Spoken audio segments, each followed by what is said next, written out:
الصلاة والسلام عليك يا رسول الله الصلاة والسلام عليك يا حبيب الله الصلاة والسلام عليك يا شفيع المذنبين الصلاة والسلام عليك يا رحمة للعالمين اللهم صل وسلم وبارك عليه وعلى آله আল্লাহ পাক আমাদেরকে সুস্থ রেখেছেন। আমরা এই কনকনে শীতের মাঝে আল্লাহর গোলামি করার জন্য মসজিদে সমবেত হয়েছে। এই সুস্থতা এটা আল্লাহর পক্ষ থেকে কি নেয়ামত। আল্লাহ পাক আজকে আমাদেরকে চাইলে হয়তো জানাজার জন্য মানুষ আমাদের প্রস্তুতি গ্রহণ হতে পারতো কিনা। হায়াত কার কখন মৃত্যু কেউই জানে না। সময় যে একটা গুরুত্বপূর্ণ বিষয়। আসার সময় একটা সিরিয়াল মেনটেন করে পৃথিবীতে আসতে হয়। আগে বড় ভাই, তারপরে মেজ ভাই, তারপরে ছোট ভাই অথবা বোন। কিন্তু যাওয়ার সময় কখনো ছোট ভাই আগে মারা যায়, হয় কি হয় না? এর কারণ হলো আল্লাহর তরফ থেকে কার মৃত্যু কখন হবে এটা কি আছে, নির্ধারিত আছে। যে যতটুকু সময় আল্লাহর পক্ষ থেকে পেয়েছে ততটুকু সময় সে পৃথিবীতে অবস্থান। আল্লাহ তাবারক ওয়া তাআলা বলেছেন ওয়ালিকুল্লি উম্মাতিন আজাল ফাইযা জাআ আজালুহুম লা ইস্তাখিরুনা সাআতাও ওয়া লা ইস্তাকদিমুন। আল্লাহ সুবহানাহু ওয়া তাআলা ঘোষণা দিয়েছেন প্রত্যেকটা জাতির জন্য আল্লাহ নির্দিষ্ট সময় নির্ধারণ করে দিয়েছেন। ফাইযা জাআ আজালুহুম লা ইস্তাখিরুনা সাআতাও ওয়া লা ইস্তাকদিমুন। যখন ওই সময় কারো চলে আসবে এর এক সেকেন্ড আগে অথবা এক মুহূর্ত আগেও নয়, এক মুহূর্ত পরেও নয়, যথাসময়ে আল্লাহ রাব্বুল আলামিন তাকে কবুল করে নিবে। এই সময় নির্ধারিত আছে। যথাসময়ে যখন সময় হবে, এক সেকেন্ড, এক মুহূর্ত সে লেটও করতে পারবে না, এক মুহূর্ত আগেও তার মৃত্যু হবে। বলেন না সুবহানাল্লাহ। এই কথাটা বলার পেছনে কারণ হলো মুহূর্ত, টাইম, এটার কত দাম। এক মিনিটের জন্য না, এক সেকেন্ডের জন্য মানুষ অনেক সময় রেলগাড়ি হারিয়ে যায়, ঠিক কিনা? ফ্লাইট মিস করে। আমার যখন মালয়েশিয়াতে ছিলাম, একজন লোকের ঘটনা শুনলাম। সে নিজের মুখেই বলল যে আমার সবকিছু কমপ্লিট, বোর্ডিং পাস পেয়েছি, ইমিগ্রেশন পার হয়েছি, বিমানে উঠবো। সর্বশেষ বিমানের লোকটা পার হয়ে গেল, আমি দেখতেছি, কিন্তু আমার আর উঠার সুযোগ হলো। এই সময়ের গুরুত্ব সে বুঝতে পারছে যে এক মিনিটের কত দাম। বলেন ঠিক কিনা? সামনের থেকে যখন রেলগাড়িটা ছেড়ে চলে যায়, এক মিনিটের জন্য মিস করলাম, তখন বোঝা যায় এক মিনিটের কত দাম। কিন্তু আমরা হেলায় বেলায় কত মুহূর্ত, কত সময় অপচয় করি। বলেন না নাউজুবিল্লাহ। সময়ের গুরুত্ব আছে না নাই? সবাই বলেন নাই। কারো সন্দেহ আছে? সময়ের গুরুত্ব আছে কিনা? এই সময়টা আল্লাহর পক্ষ থেকে নিয়ামত। বলেন সুবহানাল্লাহ। সময়টা আল্লাহর পক্ষ থেকে নিয়ামত, এটাকে কাজে লাগাতে হবে। সময়ের গুরুত্বের কারণে কোরআনে কারীমে আল্লাহ পাক বেশ কয়েক জায়গায় সময়ের কসম খেয়েছেন। বলেন সুবহানাল্লাহ। আল্লাহ রাব্বুল আলামিন পবিত্র কোরআনে বলেছেন, বিসমিল্লাহির রহমানির রহিম, ওয়াদ-দুহা ওয়াল-লাইলি ইযা সাজা। ওয়াদ-দুহা, প্রভাতের কসম, প্রভাত, সকাল, সকালের কসম। কে খেয়েছেন? কথা বলেন না কেন? আপনাকে শীতে সবাই আপনারা কিছু গাও, কত কিছু গায়ে দিয়েছেন, আমি তো এত কিছু গাও দিই। কথা বলেন না কেন? কথা বললে শরীর গরম হবে। আমার সাথে আছেন আপনারা? এই কসম কে খেয়েছেন? কিসের কসম খেয়েছেন? সময়ের কসম, সকালের, প্রভাত, প্রত্যুষ। এরপরে আবার আল্লাহ কোরআনে কারীমে বলেছেন, বিসমিল্লাহির রহমানির রহিম, ওয়াল আসর, ইন্নাল ইনসানা লাফি খুসর, ইল্লাল্লাযীনা আমানু ওয়া আমিলুস সালিহাতি ওয়া তাওয়াসাউ বিল হাক্কি ওয়া তাওয়াসাউ বিস সাবর। আল্লাহ বলেছেন ওয়াল আসর, সময়ের কসম, আসরের কসম। সুবহানাল্লাহ। এই সময়ের কসম খাওয়ার পরে আল্লাহ বলেন, ইন্নাল ইনসানা লাফি খুসর, মানুষ ক্ষতির মধ্যে আছে, মানুষ ক্ষতির মধ্যে আছে। আল্লাহ সুবহানাহু ওয়া তাআলা সময়ের কসম খাইলেন, এর পরক্ষণে বললেন মানুষ ক্ষতির মধ্যে আছে। এর পরক্ষণে বলতে পারতেন মানুষ লাভের মধ্যে আছে, এটা কিন্তু বলেন। মানুষ লাভের মধ্যে আছে এটা বলেন নাই, আল্লাহ বলেন মানুষ ক্ষতির মধ্যে আছে। এর মানে হলো সময়টাকে যিনি কাজে লাগায় তিনি লাভবান হয়, সময়টাকে যিনি কাজে না লাগায় তিনি ক্ষতিগ্রস্ত হয়। সময়কে কাজে লাগালে লাভবান হওয়া যায়, আর সময়কে নষ্ট করলে, অপচয় করলে এটা ক্ষতির কারণ হতে পারে। এজন্য আল্লাহ রাব্বুল আলামিন প্রথমেই বলেছেন, ইন্নাল ইনসানা লাফি খুসর, মানুষ ক্ষতির মধ্যে আছে। তার মানে বেশিরভাগই মানুষ সময়ের গুরুত্ব দেয় না, বেশিরভাগই মানুষ ক্ষতির মধ্যে থাকে। সময় চলে যাওয়া এটা একটা ক্ষতি, ক্ষতি কিনা বলেন? আমরা বলি না কোথায় কোথায়, সময়ের ক্ষতি করিস না, সময় নষ্ট করিস না, সময় অপচয় করিস না। সময় নষ্ট করা এটা জীবনের জন্য ক্ষতিকর। কিসের জন্য? ধূমপান স্বাস্থ্যের জন্য, কথা কর না, ধূমপান স্বাস্থ্যের জন্য ক্ষতিকর, সময় জীবনের জন্য ক্ষতিকর। সময় নষ্ট হতে, সময় নষ্ট করা কি জীবনের জন্য ক্ষতিকর। এরপরে আবার আল্লাহ বলে দিলেন না সব মানুষরাই তার সময়কে অপচয় করায় না, কিছু কিছু মানুষ সময়কে কাজে লাগায়া তারা দুনিয়া আখিরাতে লাভবান হয়ে যায়। ইমাম নাবাবী রাহমাতুল্লাহ আলাইহি তিনি মাত্র হায়েস্ট পেয়েছেন 40 বছর। কত? তিনি মুসলিম শরীফের বিশাল ব্যাখ্যা গ্রন্থ লিখেছেন,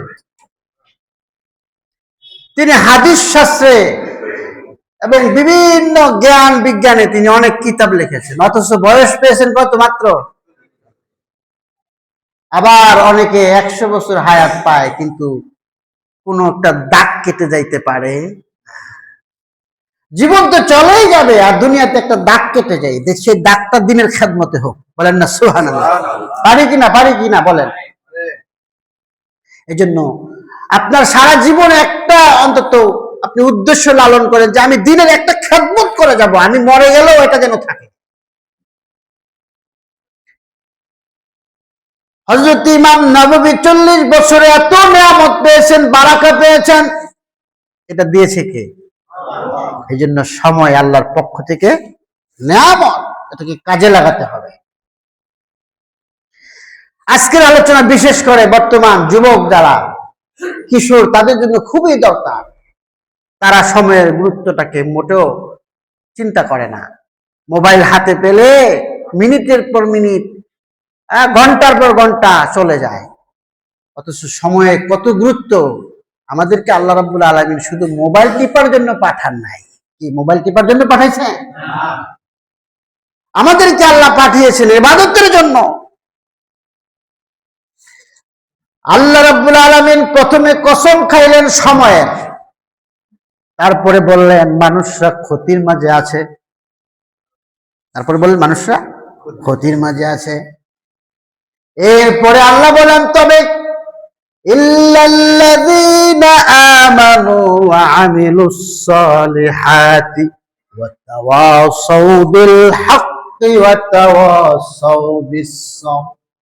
তবে ওই মানুষগুলা ক্ষতির মধ্যে নাই যেই মানুষগুলা ঈমান এনেছে, ওয়া আমিলুস সালিহাত, নেক কাজ করেছে, এবং যে মানুষগুলা ওয়া তাওয়াসাউ বিল হাক্কি ওয়া তাওয়াসাউ বিস সাবর, যে মানুষগুলা একে অপরকে সত্যের উপদেশ দিয়েছে, হকের পথে ছিল, হকের উপদেশ দিয়েছে, যেই মানুষগুলা সবর ধৈর্য ধারণ করেছে, ধৈর্যের উপহার দিয়েছে, ধৈর্যের জন্য মানুষকে উৎসাহিত করেছে, ধৈর্যের উপদেশ দিয়েছে, যারা ধৈর্যের উপদেশ দিয়েছে, হকের উপদেশ এবং কিসের? ধৈর্যের উপদেশ। এক নাম্বার, তাহলে যারা সময়কে কাজে লাগায় তাদের বৈশিষ্ট্য 4টা। কয়টা বলতে হবে? কয়টা?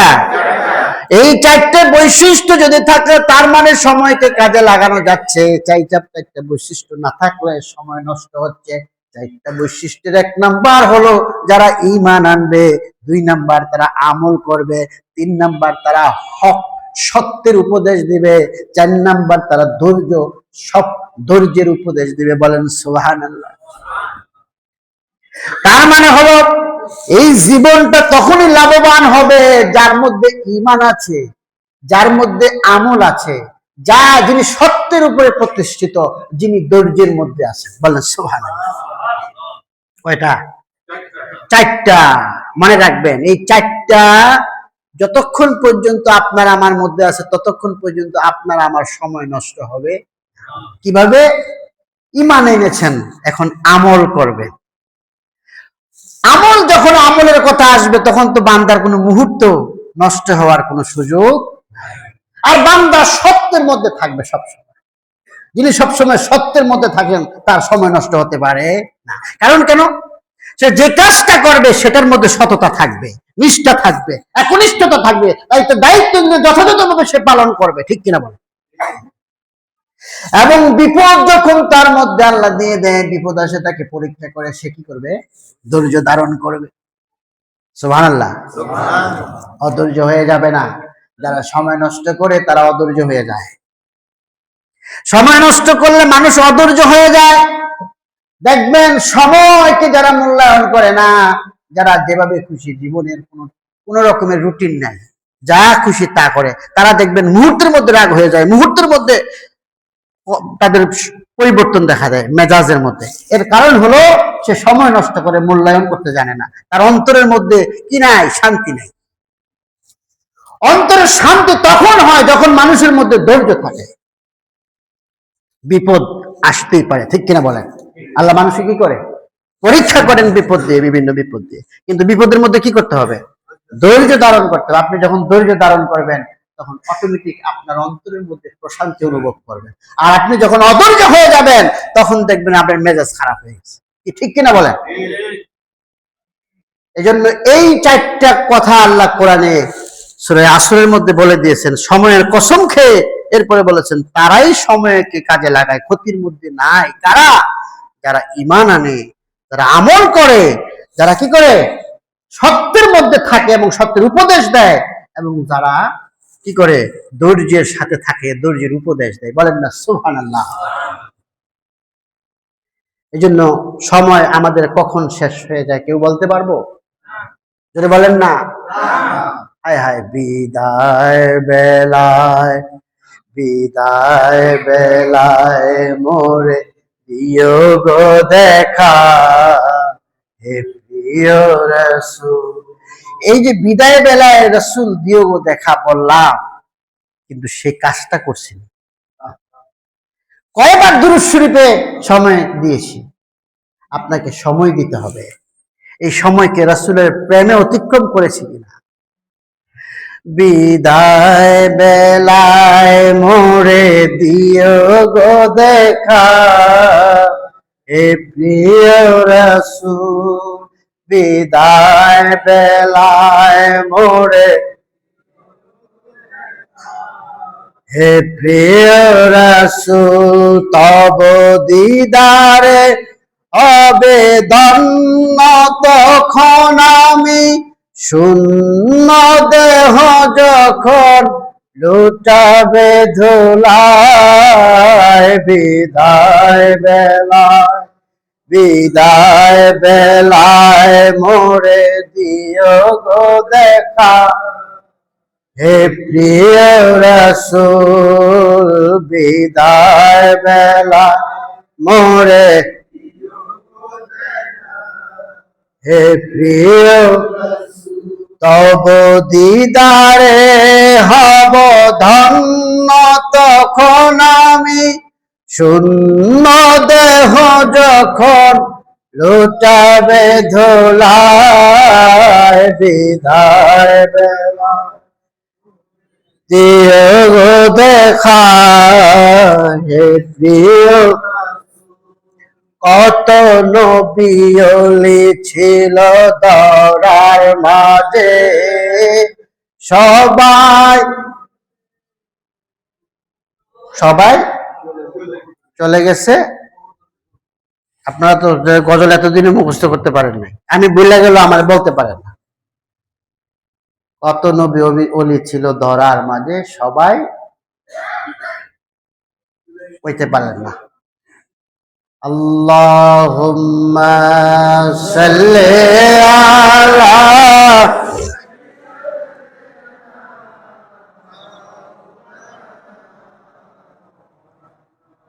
ওয়া আলা আলি সাইয়্যিদিনা।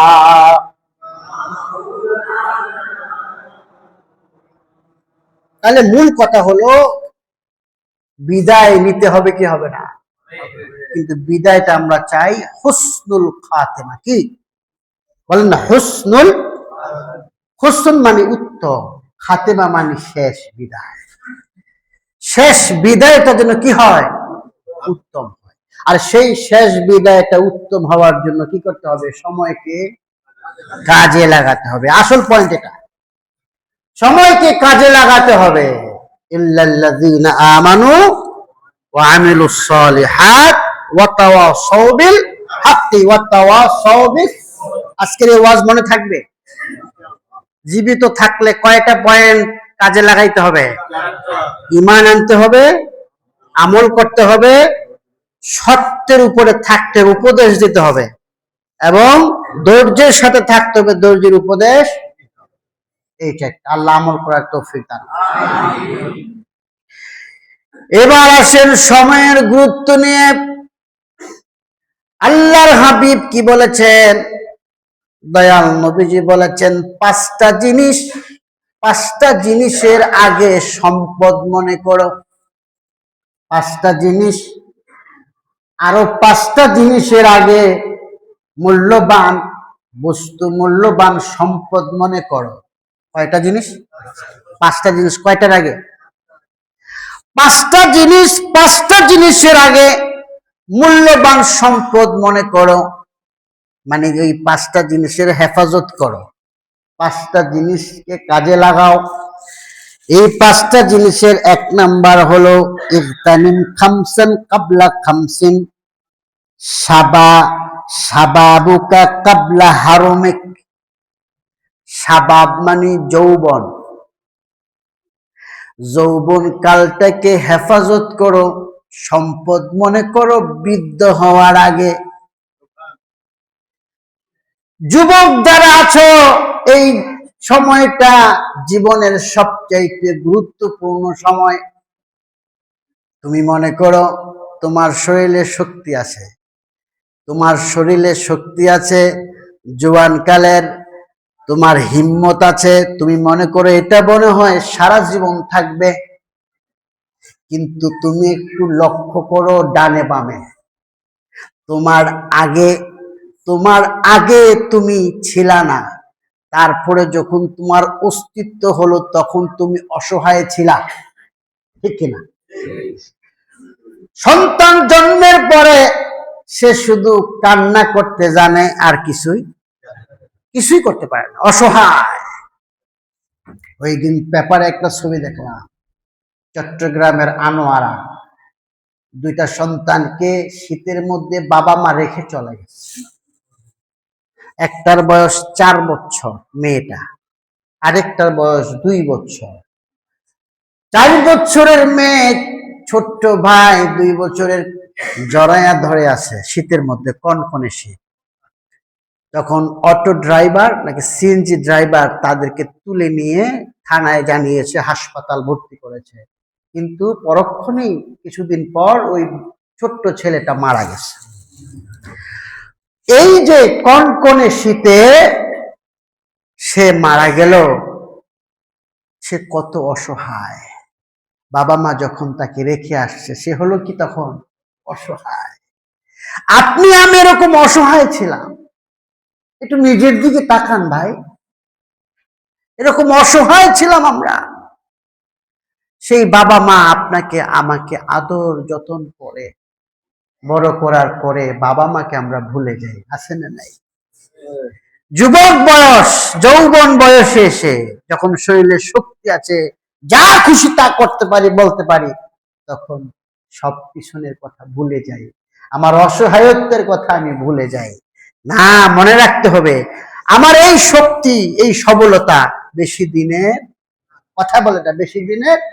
আর একটু খেয়াল করেন আপনি সামনের দিকে, এতক্ষণ তো পিছনের দিকে খেয়াল করাইলাম, এবার সামনের দিকে একটু খেয়াল করেন।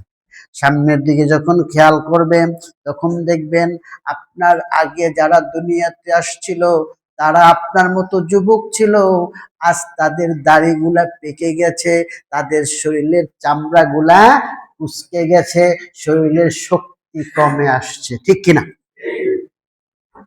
এজন্য আমার রাসূল বলেছেন, বান্দা হে আমার উম্মত, যৌবন কালকে সম্পদ মনে করো, মূল্যবান সময় মনে করো, গুরুত্ব দাও বৃদ্ধ হওয়ার আগে। যখন বৃদ্ধ হয়ে যাইবা আর হাজার চেষ্টা করলেও তুমি আর যুবক হতে। একজন কবি তাই খুব আকুতি প্রকাশ করে, মনের আকুতিতে তিনি বলেছিলেন, লাইতা শাবাবা ইয়াউদু, যদি যৌবন কালটা আবার ফিরে আসতো, হায় হায়, যদি যৌবন কালটা ফিরে আসতো। এটা আকাঙ্ক্ষা থাকতে পারে কিন্তু সম্ভব। জীবনে অনেক কিছু চাওয়া পাওয়া থাকে কিন্তু বাস্তবে পাওয়া যায়। এই জন্য আল্লাহ রাসূলের এই কথা যে যৌবন কালকে তুমি গনিমত মনে করো, মূল্যবান সম্পদ মনে করো তোমার বৃদ্ধ হওয়ার আগে। নাম্বার 1। 2 নাম্বার, আল্লাহর হাবিব বলে দিয়েছেন তোমার সুস্থতাকে তুমি নিয়ামত করো অসুস্থ হওয়ার আগে। অসুস্থ হওয়ার আগে সুস্থতাকে নিয়ামত মনে করো। অনেকে দেখবেন সুস্থ অবস্থায় যা খুশি তা করে, তারপরে যখন ধরা খায় যে ডায়াবেটিস ধরা খেয়েছে, এরপর দিন থেকে আওয়াজ কমে গেছে। ব্যাপার কি হয়েছে ভাই? ভাই ডায়াবেটিস, ভাই ডায়াবেটিস। এজন্য সুস্থতাকে হেফাজত করতে হবে। এখন ডায়াবেটিস হওয়ার পরে কি বেশি বেশি করে চিনি খাওয়া উচিত, ঠিক কিনা? আপনার আওয়াজ শুনেন নাই, সবাই করতেছে আওয়াজ নাই। ডায়াবেটিস হওয়ার পরে কি বেশি করে চিনি খাইতে হবে? চিনি কি করতে হবে? ছাড়তে হবে। কি করতে হবে? ছাড়তে হবে। কেন ছাড়বে? আল্লাহ রাসূলের এই যে কথা, তুমি তোমার সুস্থতাকে নিয়ামত মনে করো অসুস্থ হওয়ার আগে ডক্টররা বলে চিনি কম খান, লবণ কম খান, আর আমরা খাবার সময় স্বাদের জন্য চিনি বেশি দিই, লবণ বেশি। অথচ আল্লাহ রসুলের জন্য বলেছেন সুস্থতাকে তুমি হেফাজত করো, এটাকে সম্পদ মনে করো, কাজে লাগাও, কারণ কখন জানি তুমি অসুস্থ হইয়া। 3 নাম্বার, তোমার দারিদ্রতার আগে সম্পদকে মূল্যবান সম্পদ মনে করো। অনেকে মনে করতে পারে, এটা সবাই মনে করে, এটা অন্তত আর কিছু গুরুত্ব না দিলেও সম্পদের গুরুত্ব, কথা কয় না, সম্পদের গুরুত্ব বেশি দেয়। কারণ টাকা পাইলে এটা সাদা আর কালো নাই, পকেটে ঢোকাও। এটা এখানে এটা বুঝায় না এই হাদিসে। এই হাদিসে বুঝিয়েছে সম্পদকে ভালো কাজে লাগাও। বলেন না সুবহানাল্লাহ। এই মদিনাবাদ কেন্দ্রীয় শহীদ জামে মসজিদে 50 জন মানুষ চেয়েছিলাম যারা 500 করে মাসে দিবে। আমার অনেক ভাইদেরকে পাই নাই। আমি আশা করব এখন আপনার পকেটে টাকা আছে, সম্পদ আছে, এটা কাজে লাগান ভাই। কারণ কখন দরিদ্রতা চলে আসে আপনিও বলতে পারবেন না, আমিও বলতে, হঠাৎ এটা চোখের সামনে হচ্ছে, কোটি কোটি টাকার মালিক মুহূর্তের মধ্যে আগুন লেগে রাস্তার ফকির, কি ঠিক কিনা বলেন? এজন্য সম্পদ এটাকে কাজে লাগাতে হবে, ভালো কাজে, আল্লাহর কাজে লাগান। তাহলে আপনি দারিদ্র হয়ে গেল একটা কথা, এটা আপনাকে কাল হাসরের ময়দানে যে আমি বেশি দান করতে পারিনি, কিন্তু যখন ছিল তখন তো দিয়েছি, ঠিক কিনা বলেন? কিন্তু আপনি যখন দিতে চাইবেন আপনি দারিদ্র হয়ে যাবেন, দিতে পারবেন। এই জন্য সম্পদ থাকা অবস্থায় ভাই আল্লাহর রাস্তায় দান করবেন। তাহলে আল্লাহ কি করবে? লাইন শাকারতুম লাযিদান্নাকুম ওয়া লাইন কাফারতুম ইন্না আযাবি লাশাদীদ। আল্লাহ বলেন যখন বান্দা আল্লাহর নিয়ামত পেয়ে শুকর আদায় করে, তখন আল্লাহ নিয়ামতকে কি করে? বাড়ায়া দেয়। আপনার সম্পদ আছে, আল্লাহ শুকরিয়া আদায় করেন আল্লাহর রাস্তায় দান করার মাধ্যমে। অনেকে মনে করে শুকরিয়া আদায় তুমি আলহামদুলিল্লাহ বললাম বা শুকরিয়া আদায় হয়ে গেল। শুকরিয়া আদায় দান করার মাধ্যমেও হয়, শুকরিয়া আদায় কায়িক পরিশ্রমের মাধ্যমেও হয়। হয় কি হয় না? শুকরিয়া আদায়ের অনেক পন্থা। শুকরিয়া আদায় নামাজের মাধ্যমে করা যায়। এই জন্য শুকরিয়া আদায়ের একটা পন্থা হলো দান করা, সম্পদ দান করা। আপনি যখন দান করবেন আল্লাহ আপনার সম্পদ বাড়াইয়া দিবে। বলেন না সুবহানাল্লাহ। সবাই সুবহানাল্লাহ কইতে ভয় পাইতেছে, না জানি হুজুর কালেকশন শুরু করে দিতেছে। বলেন না সুবহানাল্লাহ। এরপরে শুগলুকা কাবলা, মানে ব্যস্ততার আগে হলো কি? অবসর। অবসর সময়কে কাজে লাগাতে হবে ব্যস্ততার আগে। কারণ কখন আপনি ব্যস্ত হয়ে যান, এখন ফ্রি আছেন, এখনই কাজে লাগা। অনেকে ফ্রি সময় অন্যভাবে নষ্ট করে, বিশেষ করে ডিসেম্বরের লাস্টে, তখন বোঝা গেছে মানুষ কত রকমের অলস হইতে পারে। শীতও নামছে, বাসায় বসে বসে শুধু খায় আর ঘুমায়, এরপর আর মোবাইল আছে সাথে, বাস শেষ। আল্লাহও লাগতো না, রাসূলও লাগতো না, নামাজও নেই। নাউজুবিল্লাহ বলেন। এজন্য আল্লাহ রাসূল বলে দিয়েছেন যে না, তুমি ব্যস্ত হয়ে যাবা, এর আগে যে সময়টা পেয়েছো এটা আল্লাহর কাছে ব্যয় করো। নামাজ পড়ো, তাসবিহ পড়ো, আমল করো, নেক আমল করো, আল্লাহ রাসূলের উপর দুরূদ শরীফ পড়ো। এরপরে জীবনকে মৃত্যুর আগে কখন যেন ডাক চলে আসে, এজন্য যতক্ষণ দম আছে, যতক্ষণ কি আছে? দম আছে, ততক্ষণ আল্লাহর ইবাদতে সময় কাটাতে হবে। এবার আরেকটা হাদিস বলি। আল্লাহর হাবিব বলেছেন কাল হাসরের ময়দানে 4টা প্রশ্নের জবাব দেওয়ার আগ পর্যন্ত মানুষ কিয়ামতের ময়দানে পা নাড়তে পারবে না, কদম নাড়াতে পারবে না। কয়টা প্রশ্নের জবাব দেওয়ার আগ পর্যন্ত? 4টা প্রশ্নের জবাব দেওয়ার আগ পর্যন্ত কদম নাড়াতে পারবে না। 1 নাম্বার হলো আন উমরিহি ফিমা আফনাহু, তার জীবন সম্পর্কে, তার বয়স সম্পর্কে, তার এই জীবন, তার এই বয়স কালটা সে কিভাবে অতিক্রম করেছে, কিভাবে কাটিয়েছে। বয়সকালের হিসাব যদি করি তাহলে আমরা সবাই ধরা খেয়ে যাব। 60 বছর বয়স, 60 বছরের মধ্যে ঘুমের মধ্যে কেটে যায় কয় বছর? ঘুমের মধ্যে যদি 25 বছরে দৌড়ি, অর্ধেক নাই ধরলাম। কত দূরছি? 25 বছর ধরলাম ঘুমের মধ্যে। কয় বছরের মধ্যে? কথা বলেন না, কয় বছর? 60 বছর।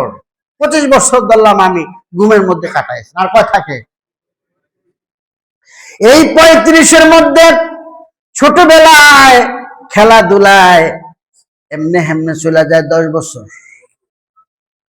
15 বছর চলে যায়, প্রায় তো 12 বছর বলা যায়। 10 বছরই ধরলাম, কত হইল? থাকে কত? 25। এরপরে আসেন, এই 25 বছরের মধ্যে যদি বলেন পড়ালেখা, খেলাধুলা, চাকরি বাকরি, এগুলা মিলাইয়া ধরলে 20 বছরের কম না আরো বেশি। কারণ ঘুমাইতেছেন 25 বছর, কাজকর্ম, খেলাধুলায় সেটাও তো অর্ধেক হয়, অর্ধেক বাদ 20 বছর ধরলাম, আর কত থাকে? হিসেবে তো আমরা করা দিই, মাশাল্লাহ। হ্যাঁ, কয় বছর থাকে? 5 বছর। এই 5 বছর হিসাবের মধ্যে আবার বিয়ে শাদী করতে হয়, পরিবারকে সময় দিতে হয়, নিজের ওয়াশরুম, গোসল, অজু, আরো কত কিছু। এরপরে কতদিন নামাজের সময় পান? এবাদত। 60 বছর জিন্দগিতে কতটুকু সময় শুধুমাত্র আল্লাহর জন্য খরচ করলেন? একটু চিন্তা করেন না? কাজে একটু হিসাব করেন। হিসাব এই জন্য আল্লাহ বলছে, আল্লাহ রাসূল বলে দিয়েছেন, হায় হায় মানুষ কদম নাড়তে পারবে না। প্রথম প্রশ্ন কি? তোমার যে 60 বছর, 70 বছর, 80 বছর আমি দিয়েছি, এই সময় করছো কি? কিভাবে কাটিয়েছো বলো? 2 নম্বর প্রশ্ন হলো যৌবনকাল, বৃদ্ধ হওয়ার 2 নম্বর প্রশ্ন হলো বৃদ্ধ হওয়ার আগে যে যৌবনকালটা কিভাবে কাটিয়েছে, এটা স্পেশাল প্রশ্ন। একটা প্রশ্ন হবে সাধারণ প্রশ্ন, যে সারা জীবন কিভাবে কাটাইলে। আরেকটা প্রশ্ন হলো শুধু যুবক অবস্থায় তুমি কিভাবে কাটিয়েছো। যৌবন কাল নিয়ে একটা প্রশ্ন। বলেন আল্লাহু আকবার। প্রশ্ন কয়টা গেছে? এই প্রত্যেকটা যদি আলাদা আলাদা ওয়াজ করি অনেক সময়, শুধু আপনাদেরকে বলে দিচ্ছি যে প্রশ্নগুলো হবে, আপনার আমার প্রস্তুতি কি। এরপরে আসেন 3 নাম্বার হলো সম্পদ। সম্পদের হিসাব তো আপনারা দেখতেছেন, হিসাব ঠিক আছে নাকি আল্লাহ জানে। এরপরে বোঝা যাবে 5 বছর পরে আবার যদি নির্বাচিত হয়। সম্পদ কোথায় থেকে তুমি কামাই করেছো, কোথায় ব্যয় করেছো, এটার উপরে প্রশ্ন। কোথায় সম্পদ কামাই করেছো, কোথায় থেকে, ইনকাম সোর্স কি? ইনকাম সোর্স কি? কোত্থেকে কামাই করছো? হালাল না হারাম? ব্যয় করেছো কোথায়? হারাম জায়গায় নাকি হালাল জায়গায়? এটার জন্য প্রশ্ন। কয়টা গেল? 3 নাম্বার। 4th নাম্বার প্রশ্ন হলো যা তুমি শিখেছো, জেনেছো, সে অনুযায়ী আমল করেছো কিনা। এই জায়গা বড় ডেঞ্জার। বড় বড় আলেম কিন্তু ধরা খেয়ে যাবে আমলের জন্য। এজন্য আলেম যা শিখলাম সে অনুযায়ী আমল করার চেষ্টা করতে হবে। হবে কি হবে না? আবার এলেম অর্জন করাও ফরজ। কতটুকু? শরীয়ত মানার জন্য যতটুকু এলেম অর্জন করতে হয় ততটুকু জানা ফরজ। তাহলে ততটুকু জানার পরে ততটুকু কি করতে হবে? আমল করতে হবে। লাস্ট কথা হলো ইল্লাল্লাযীনা আমানু ওয়া আমিলুস সালিহাত। কি করতে হবে? ঈমান আনলেন, তারপরে কাজ কি? নেক আমল করা। সময়ের গুরুত্ব দেওয়া লাগবে কি লাগবে না? আপনারা হযরত সুলাইমান আলাইহিস সালামের নাম শুনছেন? আওয়াজ সবার কমে গেছে। সুলাইমান আলাইহিস সালামের নাম শুনছেন? ঘুম আসতেছে? সারা রাত্র ঘুমাইলেন, আর কত ঘুমাইবেন? হ্যাঁ, ওই যে এখনো কম্বল দিলে ঘুম আসে হুজুর, শীতকাল তো কাল ঘুম আর। হায় হায় বান্দা, আল্লাহর জন্য কি করলাম আমরা। তো সুলাইমান নবী, সুলাইমান আলাইহিস সালাতু ওয়াস সালাম, তার একটা পাখি ছিল, আপনারা জানেন কি নাম? মাশাআল্লাহ, এই কোরআনে কারিমে আছে না নাই? কোরআনের বিশাল কিচ্ছা বর্ণনা আছে। একদিন সুলাইমান আলাইহিস সালাম তাফাক্কাদাত তায়রা, পাখিটাকে খুঁজে পাচ্ছে না। কি পাচ্ছে না? খুঁজে পাচ্ছে না। সুলাইমান আলাইহিস সালাম বললেন, মা লিয়া লা আরাল হুদহুদা আম কানা মিনাল গায়িবিন।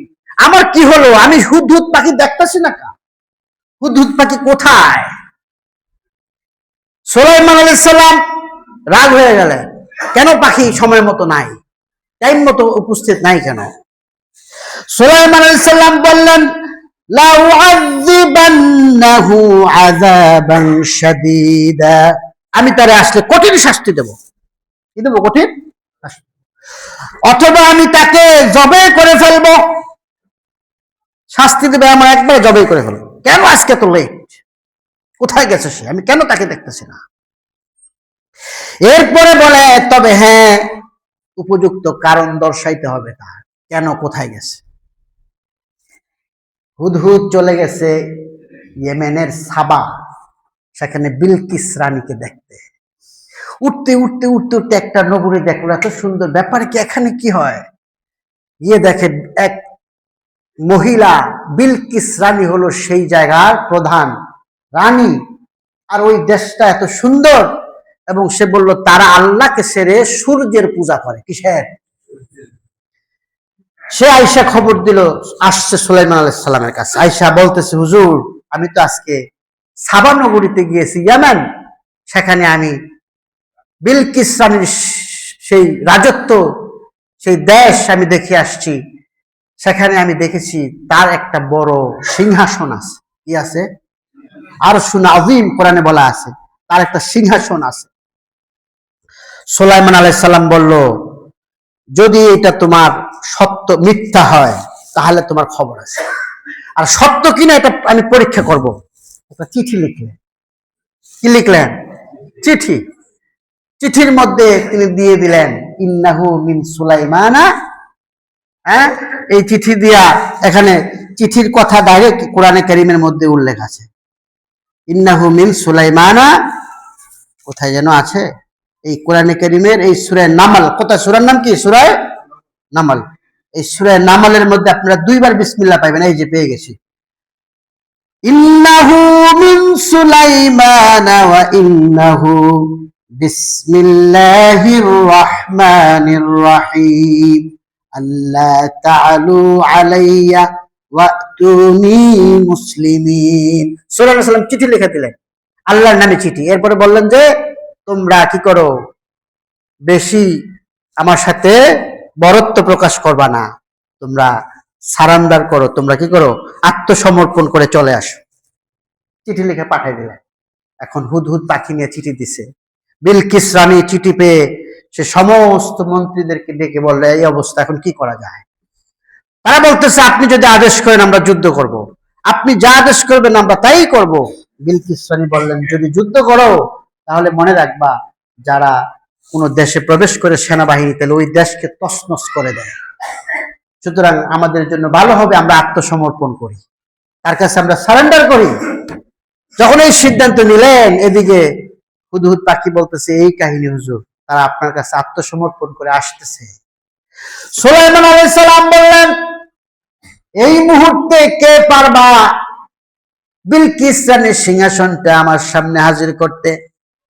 আমি চাই তারা আসার আগে যেন বিলকিস রানীর সিংহাসন আমার সামনে হাজির থাকে। এবার জিনদের মধ্যে একজন দাঁড়ায় বলল, হুজুর, আনা আতিকা বিহি ক্বাবলা আন তাকুমা মিন মাকামিকা, আপনি আপনার আসন থেকে ওঠার আগে, আপনার সভা কার্য শেষ হওয়ার আগে, মুলতবি ঘোষণার আগে আমি বিলকিস রানীর সিংহাসন হাজির করতে পারবো। বলেন না সুবহানাল্লাহ। এবার সুলাইমান আলাইহিস সালাম বললেন যে, এটা লেট হয়ে যায়। কি হয়? এটা লেট হয়, এর চেয়ে আর কে পারবা তাড়াতাড়ি। এরপরে একজন মানুষ, তিনি আল্লাহর কিতাবের জ্ঞান যার কাছে আছে, আলেম, আল্লাহওয়ালা, তিনি বললেন, আনা আতিকা বিহি ক্বাবলা আইয়ারতাদ্দা ইলাইকা তারফুকা, আপনার চোখের পলক ফেলার আগে সেই বিলকিস রানীর সিংহাসন আপনার সামনে আমি হাজির করব। তাফসীর উলামায়ে কেরাম বলেন ওই ব্যক্তি হলেন আসিফ বিন বরখিয়া, হযরত সুলাইমান নবীর উম্মত। সুলাইমান নবীর উম্মতের মধ্যে তিনি হলেন একজন আল্লাহওয়ালা, আল্লাহর ওয়ালি, আলেম। তিনি এই কথা বলার সাথে সাথে দেরি নাই, চোখের পলক ফেলার আগে আগে সেই ইয়েমেন থেকে ফিলিস্তিনে ওই সিংহাসন মুহূর্তের মধ্যে হাজির করে ফেললেন। একটা হলো হাজির করতেছে না, চোখ ফেলার সাথে সাথে হাজির। বলেন না সুবহানাল্লাহ। এখন বলেন এই ওয়াজ কেন করছি? এই ওয়াজ করেছি এখানে সময়ের গুরুত্ব বোঝানোর জন্য। এক নাম্বার, সুলাইমান আলাইহিস সালাম পাখির সাথে রাগ করলেন, বললেন তোমাকে জবাই করব। কেন? তুমি টাইম মতো আসো নাই, লেট করছো। সময়ের গুরুত্ব আছে না নাই? দুই নাম্বার, লোকটা বলেছে আমি আপনার সবার শেষ হওয়ার আগে সিংহাসন এসে হাজির করতে পারবো। সুলাইমান নবী বলেন না, এত দেরি হলে চলবে না, চোখের পলক ফেরার আগে হাজির। সুবহানাল্লাহ বলেন। সময়ের গুরুত্ব আছে না নাই? এই যে কোরআন থেকে দলিল দিলাম, এই জন্য সময়ের গুরুত্ব দিতে হবে। এই জন্য সময়ের গুরুত্ব দিতে গিয়া কারা কারা মসজিদে টাকা দেবেন হাত তোলে। এবার আসছেন আসল পয়েন্টে, কারণ আমি বলছি